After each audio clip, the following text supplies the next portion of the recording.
నా బతుకు ఒక ఎంటర్టైన్మెంట్ లేదు, ఒక ముచ్చటలో ఊ కూడా లేదు, ఏమీ లేదు. ఇదిగా ఇంతే, ఇట్లా ఇంట్లో పని చేసుకోవడం, ఆఫీస్లో పని చేసుకోవడం, ప్రతిదానికి ఇట్లా గాలి కూడా ఫ్రీ ఆఫ్ కాస్ట్ కాబట్టి పిలిపిస్తున్నాడు. కానీ లేకపోతే ఈ గంటకి ఇండియా సార్లు ఊపిరి తిరగాలి అని చెప్తాను. ఏమంటే హెల్త్కి మంచిది అని పిచ్చి లాజిక్లు అది చెప్తాను.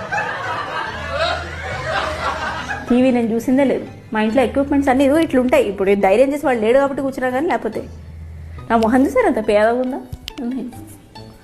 ఉన్నాయి పెళ్ళప్పుడు అమ్మ వాళ్ళు పెట్టిన నగలు అవి అట్లాగే ఉంటాయి. ఫంక్షన్కి వెళ్ళినప్పుడే వాటికి మోక్షం అనమాట. అవి బయటకు వస్తాయి. దాని తర్వాత వెంటనే తీసి ఇట్లా దుడిచి పెట్టేయాలన్నమాట. ఎందుకంటే బంగారం వనే తగ్గుతుందట. వాడితే పని తగ్గితే నువ్వు పాలిష్ చేయించలేవా? అంతే కదా. 1000-1500 పాలిష్కి పెట్టడానికి నీకెక్కడ మనసు వస్తుంది?